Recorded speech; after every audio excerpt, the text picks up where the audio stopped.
শিল্প হচ্ছে একটি দেশের আয়নার মতো।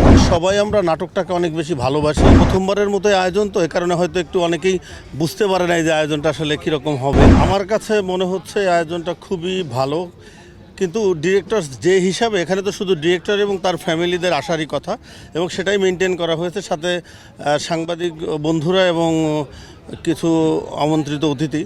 তো আমার মনে হয়েছে যে আমাদের ডিরেক্টরদের এটা প্রথমবারের মতো আয়োজন, তো এ কারণে হয়তো একটু অনেকেই বুঝতে পারে নাই যে আয়োজনটা আসলে কীরকম হবে।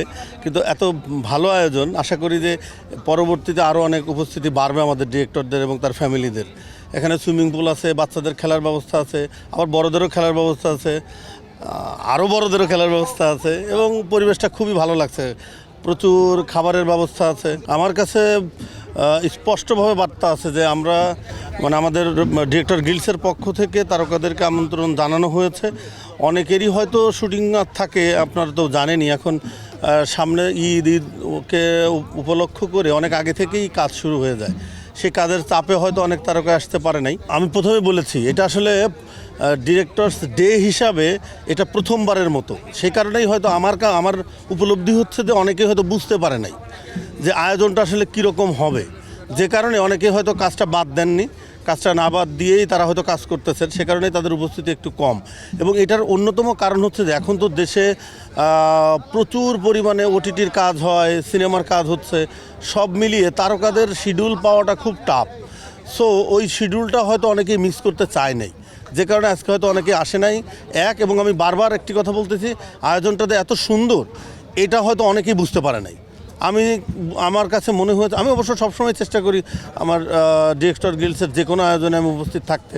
সো আমার কাছে মনে হয় যে অন্য আর কোনো কারণ নাই। বর্তমান সময়ে নাটক আমার কাছে সবসময় বাংলাদেশের নাটক বা আমাদের নাটক সবসময় আমি এগিয়ে রাখি। আমরা যারা নির্মাতা, তারা নির্মাতা, কলাকুশলী সবাই, এবং অভিনেতা অভিনেত্রী, আসলে সবাই আমরা নাটকটাকে অনেক বেশি ভালোবাসি এবং নাটকটা ভালোবেসেই আমরা করি। এবং আমাদের নাটকের গল্প সবসময়, নাটকের গল্প অন্য যে কোনো মাধ্যমের চেয়ে ভালো ভালো গল্প হয়। রাষ্ট্র তো আসলে শুধু নাটকের মানুষ দিয়ে হয় না।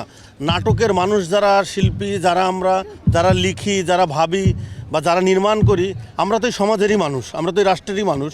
আপনার কোনো না কোনো ফ্যামিলি থেকে আমরা উঠে এসেছি, কোনো না কোনো ফ্যামিলি আমরা বিলং করি। রাজনৈতিক যে প্রেক্ষাপট, বাংলাদেশের রাজনৈতিক প্রেক্ষাপট যেরকম হবে, এটা সব দেশের জন্যই। আমরা আসলে কি করি, সমাজে যা কিছু ঘটে সেই অসঙ্গতিগুলো তুলে ধরার চেষ্টা করি, এবং সাথে যেটা চেষ্টা করি যে এই অসঙ্গতির কোনো প্রকার সমাধান যদি আমাদের কাছে মনে হয়, সেই রাস্তাটা আমরা দেখানোর চেষ্টা করি। আমরা মনে করি শিল্প হচ্ছে একটি দেশের আয়নার মতো।